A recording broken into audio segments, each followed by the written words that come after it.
Welcome to Grappling with the Gray, a forum for promoting an ethical mindset and ethical decision-making to help us see both sides of complex issues more clearly and better navigate the moral challenges of everyday life. I'm Rabbi Yonason Goldson, and I would like to welcome my guests for today. With me is Ann Neville. Did I get that right? Yeah, absolutely. Oh, good. Who is Vice President of Education for a trade association and enjoys connecting the right people to the right projects to promote successful collaboration and partnership. Mark O'Brien is founder and principal of O'Brien Communications Group, a B2B brand management and marketing communications firm, and host of The Anxious Voyage, a syndicated radio show about life's trials and triumphs. And Annette Simmons is a speaker, trainer, consultant, and author of The Story Factor, named one of the 100 best business books of all time. Thank you all for being with me today. Thank you. Glad to be here.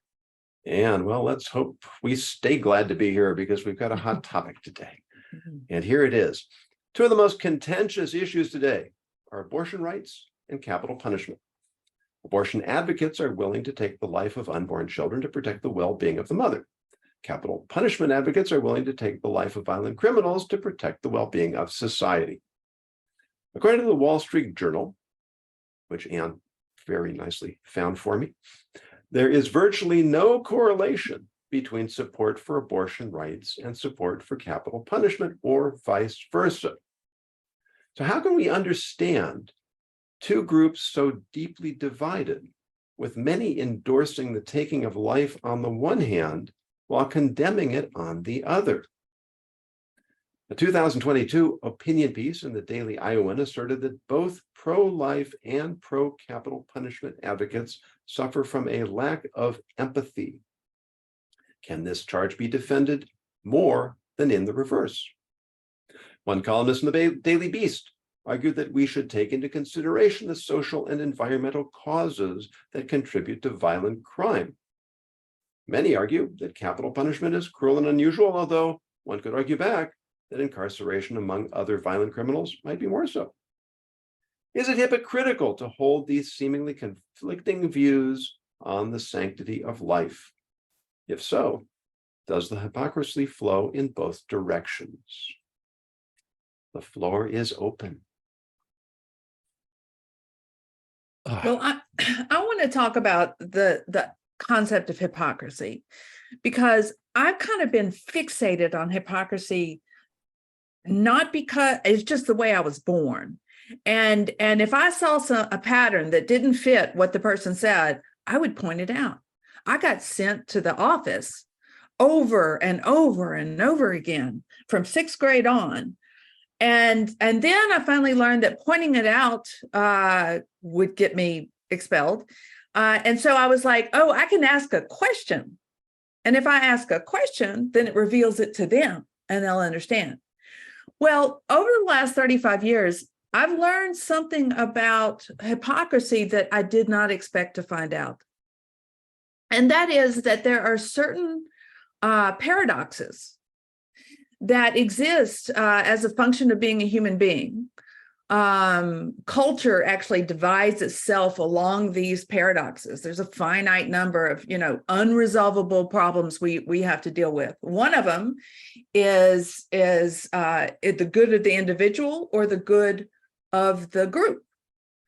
One is safety versus, freedom. So both of those are involved here. But here's what I learned is that when you have a paradox, the answer is inevitably going back and forth. So sometimes you have to have a little more safety, and sometimes you have to have a little more freedom. Sometimes you have to take care of the individual, and sometimes you have to take care of the group. And so every solution to a paradox looks wishy-washy. And so this concept of logical consistency applies to those things that can be understood in a linear way. But we're talking about moral, life and death situations. And for me, I think that it's natural to have this back and forth. It's just like breathing.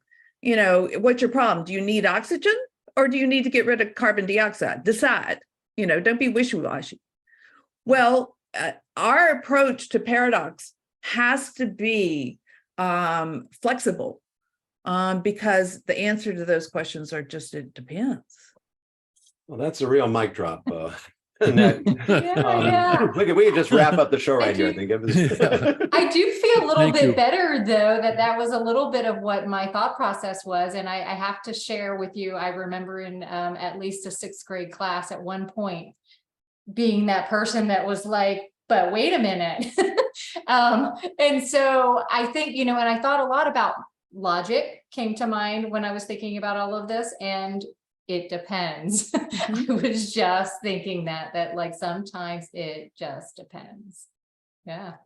I would often teach my students that there's a safe answer to any question. It depends. And that's really what ethics is all about. Because you framed it so beautifully, Annette, that we're dealing with conflicting values. And they're both values. But what happens when values come into conflict with one another? We have to prioritize. And the way we prioritize may shift, and likely will shift, going from one type of situation to another.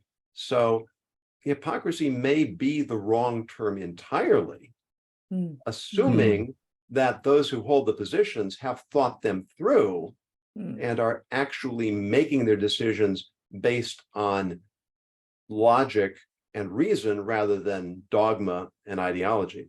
What do you think, Mark? Because I was not in a big hurry to flaunt my ignorance, and because I think so much of this topic in particular, or these two topics, if you will, are so subjective, I wondered if numbers would influence my thinking at all. So I did a little bit of homework. In 2020, an average of 227 months, that's almost 19 years, elapsed between sentencing and execution for inmates on death row in the United States. That's an increase from 1990, when an average 95 months passed between sentencing and execution. Excuse me. In 2022, for the 8th consecutive year, fewer than 30 people were executed, and fewer than 50 people were sentenced to death. The 5-year average of new death sentences, 26.6 per year, is the lowest in 50 years. The 5-year average of executions, 18.6 per year, is the lowest in more than 30 years, a 74% decline over the course of 1 decade. Death row declined in size for the 21st consecutive year. That actually makes me wonder if, and maybe this is way too logical, if the two things are comparable in any way. Because I looked up some staggering abortion numbers, and I'll share those too if you like, but I don't know, because of Annette and Jonassen and Ann, what the three of you said, whether any of that matters, whether actual numbers matter. Well, I've written lots of articles on the difference between objective versus subjective, and just because it looked like hypocrisy, so it was like couldn't let it go. The subjective issues are almost always a function of paradox. I'm pretty confident in saying that. And if you want to know what the paradoxes are, all you have to do is look at cultural variations and see where the polarities are. We can, because if it's global and everybody has to make a decision about it, and subjective decisions supplement objective decisions. But there's a place where we need to understand that once we've moved into a subjective situation, we need subjective tools. And so we were talking about empathy. Here's what I learned working in hospital systems. These hospital systems are based on checklists and rules. And so the rules interpret consistency as quality. But when you're in the hospital and you need empathy, usually somebody's going to have to bend a rule. That's the definition of empathy, is deviation. And so when we look at, and I wrote it a long time ago, I'll have to get it back out and look at it, but the subjective solutions for subjective problems include dialogue, storytelling, cultural events. If religion isn't going to be there for us, we need to invent something that causes us to have soul searching around these difficult decisions. So I really appreciate you talking about it being subjective. That rings true. And yet the statistics help us understand where we are in time and place. I agree. I don't think that they were useless by any means, No. Mark. I think they're very helpful. Oh, Yeah. okay, then if I You're going may, to I tell would us just about like to- abortion? Yeah, so these statistics are from 2020. And I will note, these are state by state statistics, and I'm not going to do that. But I will note that California, Maryland, New Hampshire did not report. And New Jersey noted that their reporting might not be complete. So based on those numbers and with those caveats, in 2020, there were 597,355 abortions performed. That is roughly 12,000 abortions per state per year. So those are just the numbers without judging what those numbers mean. But I do have to say, and I'm sorry if this links back to hypocrisy, but the notion of suggesting, as the opening scenario did, that pro-life people are lacking empathy, that one kind of takes me back a little bit. Because to say that you don't think something almost equating to 598,000 lives shouldn't have been taken means you lack empathy. I'm not sure I could get my head to work like that. Well, the point was, he said that people on both sides lack Both empathy. And so, Yeah, I know. it's almost like a tactic that people use to make us crazy. Whatever position we are, if they say you lack empathy, then we're immediately on the defensive and we lost the plot. Well, Yeah, that's any form of debate, isn't it? When you start labeling people and I mean, even the terminologies. In other words, when people want to talk about pro-life, against pro-life position, they call it anti-choice. yeah. Right. Well, Yeah, anti-choice already and makes it sound. People choose their narratives. Yeah. I do not do not equate the death of a grown individual with the death of a fetus that's not viable yet. And let me tell you where I come from on that. I have volunteered in an abortion clinic before, and walked people to their cars and back, and did counseling. And so I want to tell you about someone who was typical of the woman who came in. One of the things that people talk about is that abortion in the case of rape would be an exception.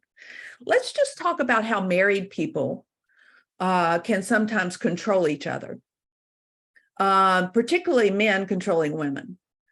I know that while it's supposedly legal for a man to rape a woman he's married to, this is a subjective issue. This is a subjective issue. And here's what I know working with poverty level people and social justice issues. This woman came in, she had 4 children. She was married, and I don't think her husband respected her boundaries.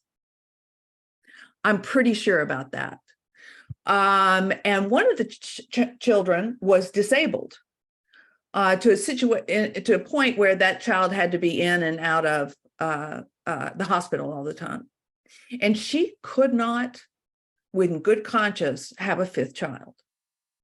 And so her choice was to have an abortion. And my heart went out to her.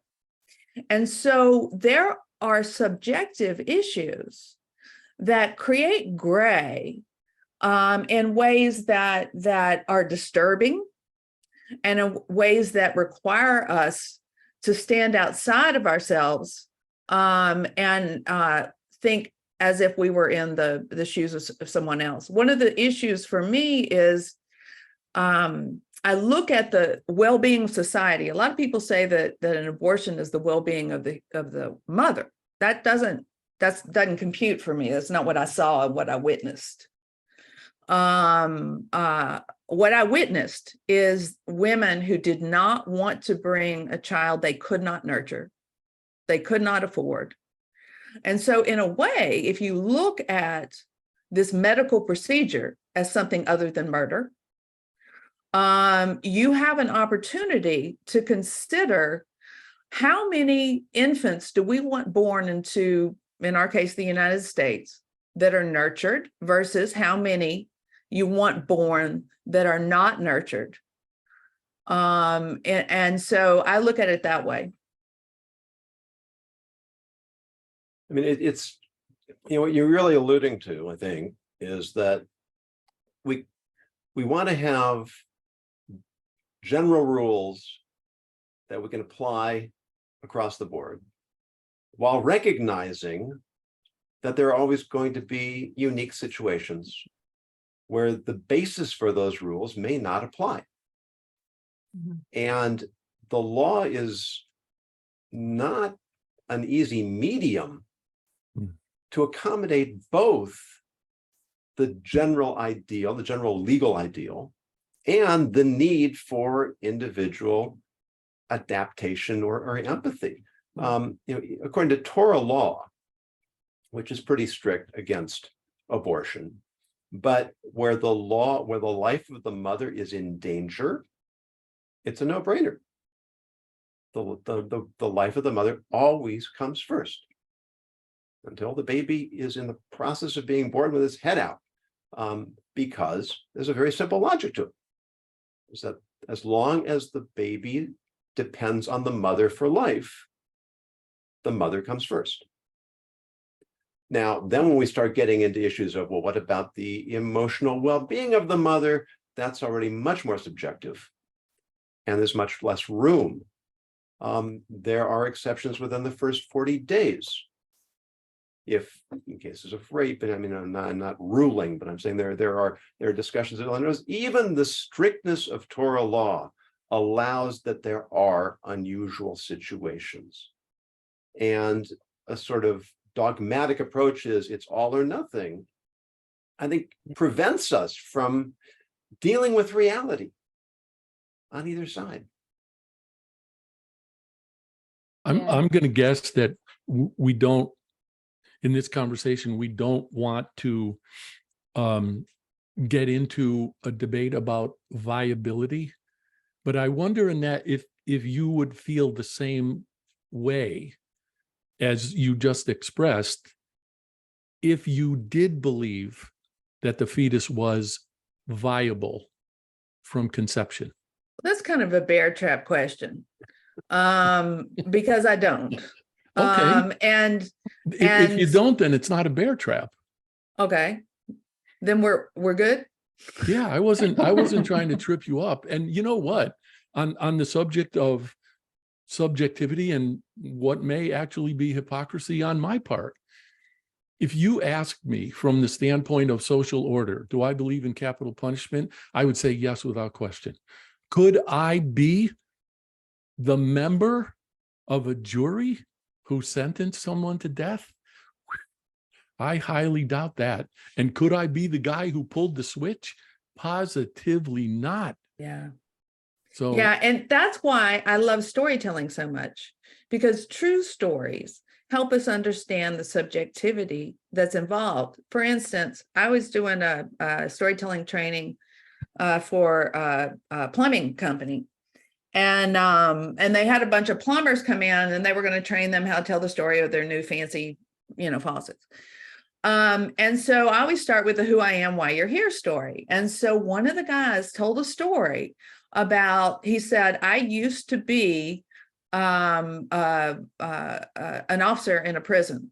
And it would be my responsibility to walk some of the prisoners to their death.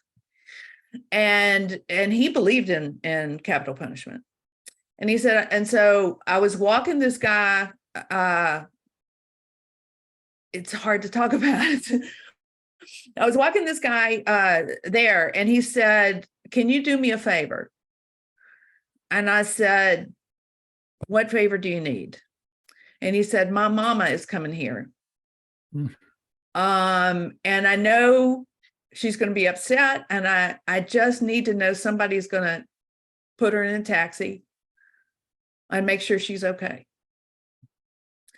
He said, so I did that for him. I mean, that story right there. Yeah. And so it's the true stories. It's these general principles, like you were talking about. It's these general principles that make us unable to see the gray. So that kind I'm of sorry, gave I'm me just gonna, chills. I'm gonna throw one other set of numbers in here that actually boggled my mind. I would have imagined that keeping convicted people incarcerated for life sentences without parole would be a whole lot more expensive than putting them to death. Not even close. Not even close. I mean, the price of an execution, by the time you factor in however long the legal process went on, and then all of the other things involved in actually carrying out that execution, it's in the millions of dollars. I never, ever would have imagined that, which obviously, throws my whole notions of social order and social good out the window. Wow, this is heavy. Yeah, we could go on that one too, but yeah, go ahead. And you were saying? Yeah. No, and thanks for that, for looking that up. So my background, actually, I have a degree in criminology, and I worked for Department of Corrections out of college.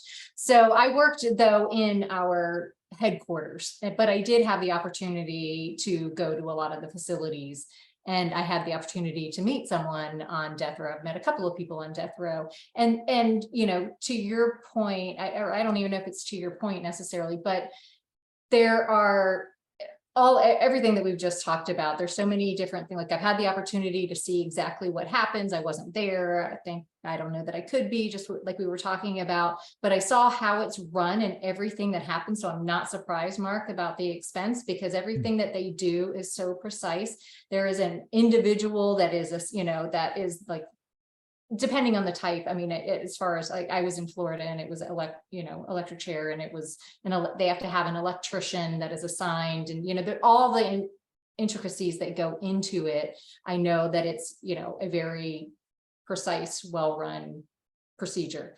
And I did have the opportunity to meet Eileen Warnos, who was on death row, and what she would say all the time, her life was awful, and she thought she should not be alive, and that there was no reason. I mean, she pleaded her case to be executed. She wanted to be.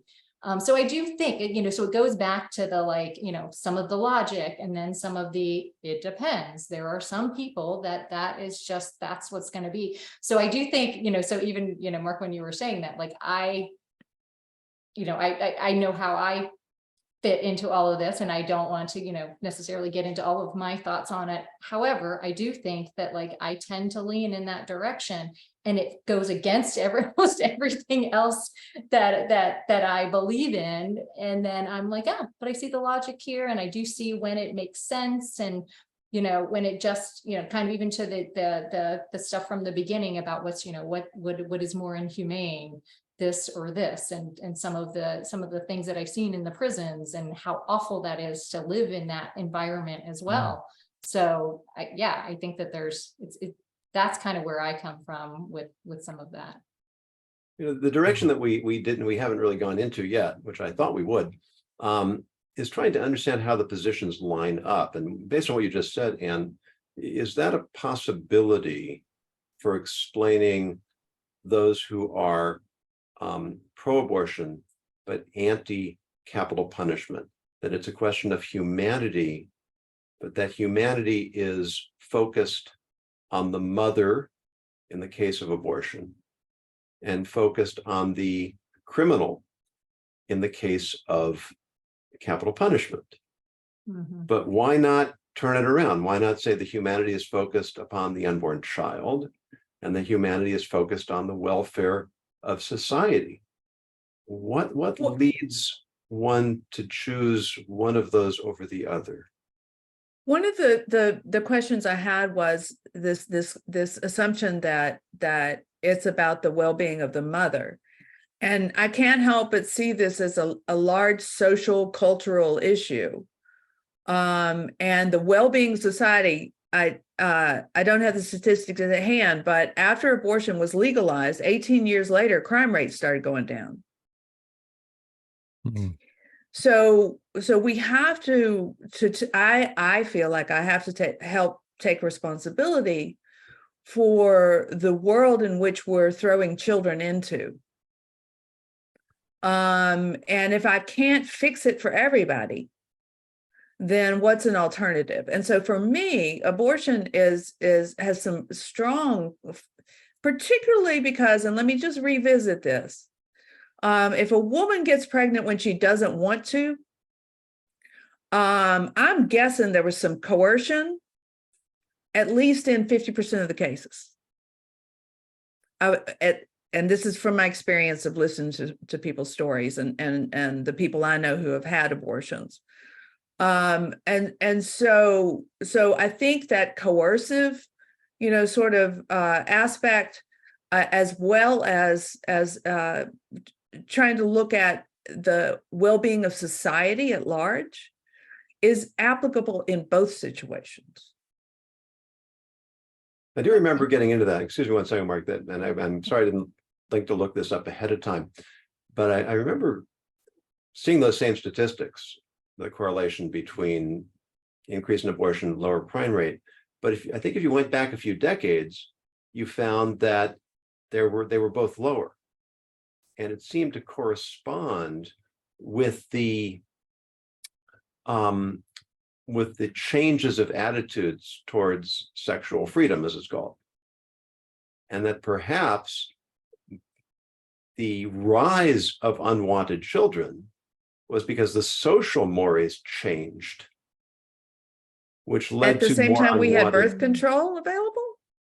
Well, there seem to be plenty of unwanted children despite birth control, and while you may be right that a significant portion of those are where the woman was coerced, I'm not sure if that really accounts for a majority, or even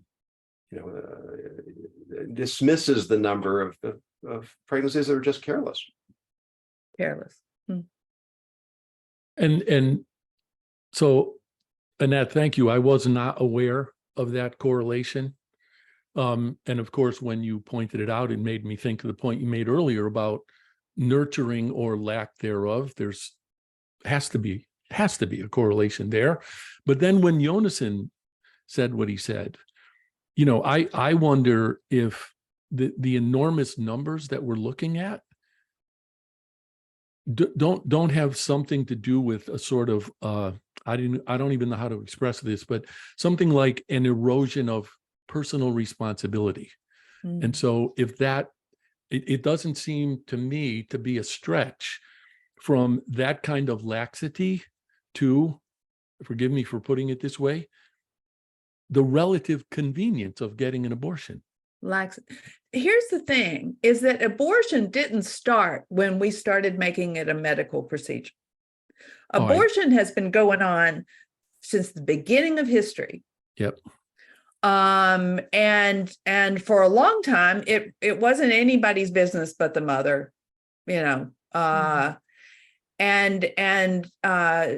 so when you talk about laxity of morals, and sexual freedom as if sexual freedom contributes to abortion. I just don't see direct correlations there. At least not in my personal experience. One of the things that, of course, jumps to my mind as a communications guy is this another, and given what you just said, Annette, about the fact that, you know, abortion's been around forever. Mm-hmm. Is this another one of those things that has become the issue that it has become because of ubiquitous electronic communication? You know, one of the examples that always comes to my mind is the womanizer that JFK was. Mm-hmm. And if he hadn't lived when he lived, that our perception of that whole thing would have been so completely different. He probably would have been better behaved, but well, yeah, that's another conversation. Yeah. I can think of a certain president that didn't seem to be slowed down by. Well, yeah, there you go. And isn't, sorry for the tangent, but isn't that related to the sort of laxity overall of, I don't know what to call them, moral standards or something? I don't know. So I've done some research in narratives, particularly around governance. And because I've worked internationally, I've worked with governments and corporations, and the governance structure changes everything, you know, highly autonomous versus centralized, that sort of thing. And one of the things that again, this dichotomy, when I studied power, I asked people to tell me a story about the last time you were powerful. And they divided themselves into two different groups. Some would describe the power to control and achieve. And they very often used metrics to measure, you know, their success. And then another group was consistently described power as the ability to care, the ability to save someone, a gunshot victim going in, and you know, that was the most powerful moment I ever had when I was holding him in my arms, and he started to breathe more normally, and I could tell that I alleviated his fear. And so we have to decide what we want our governance structures to do. Do we want them to care? Is it a choice we have to make that they either control or care? And now I'm going back to the hospital systems where the deviations, and to your point, you know, being subjective. And another way to look at something being subjective is it's no longer impersonal. It's personal. And that's actually one of the cultural parameters, whether something is neutral or emotional. And when something is personal, we care more deeply. And we do more research.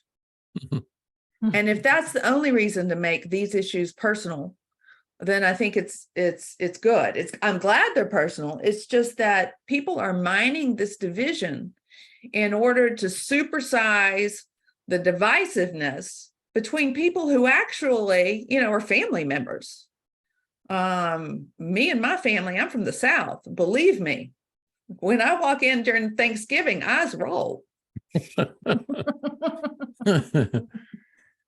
And you know what, Annette, it also seems to me to extend what you were saying, I think we have to define caring. What do we care about? And, you know, that to me too is another indication. And I promised you I was going to steal this. That to me is another. And reference me. That's right. I'm the king of the footnote. Supersizing divisiveness. Yeah. Yeah. I think we're going to be divided if we don't agree on definitions. Well, and to your point about defining care, I do tend to use the definition of nurturing. to nurture versus, because that's, it came out recently, Charles Darwin, this whole idea of survival of the fittest. Well, there's also another point to being the survival of the most nurturing. Mm-hmm. Yeah. And collective well-being protects individual lives. That's a pretty well established reason to be social animals. So that's really what I'm talking about. Not like what I care or don't care about it, but it's like, am I nurturing, or the nurture versus harm. Yeah. I like that.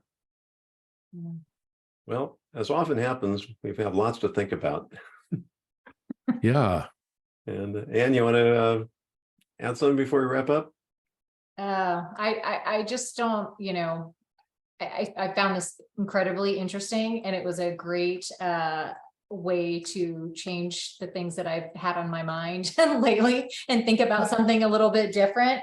It had me think about a lot of things. I mean, and I think that I also do find that interesting, that concept of care and defining care from the perspective that Mark is saying, because I feel like that's something people tend to say, you just don't care, but we do. It's subjective to what we, how we care about things and what we care about and what that actually means and what it equates to. And I'm definitely someone who is very unhappy with where we are currently as a society. And I think a lot of it is because, of the polarization and not being in the middle and caring enough, to be and so that's one of the things I guess I would say, as I was thinking about all of this, is for me it is very much descriptive of who I am and how I am and why I am the way I am and why I tend to sit right in the middle, because everything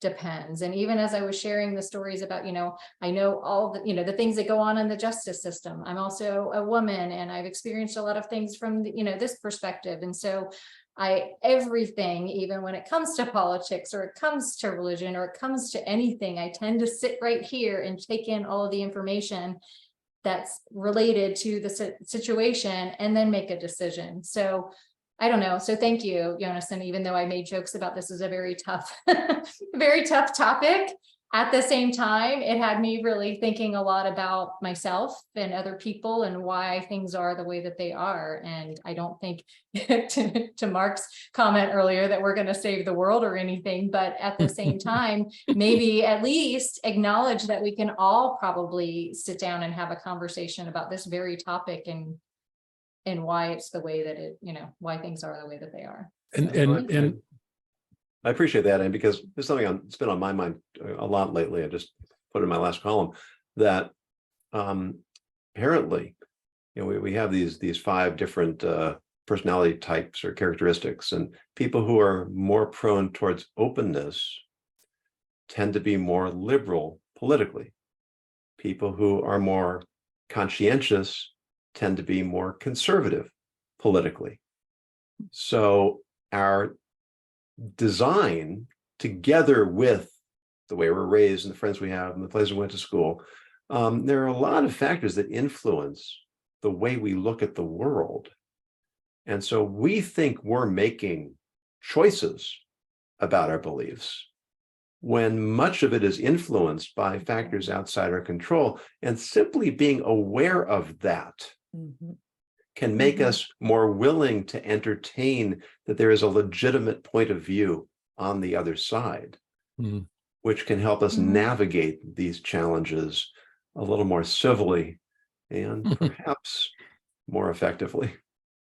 yeah, and I want to say thank you as well, because there's this sort of commonly held notion that people's greatest fear is of public speaking. My greatest fear is of becoming a curmudgeon.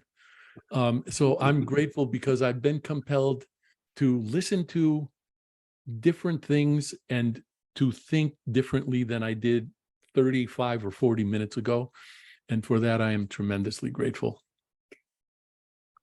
Well, I mean, that's why we're here.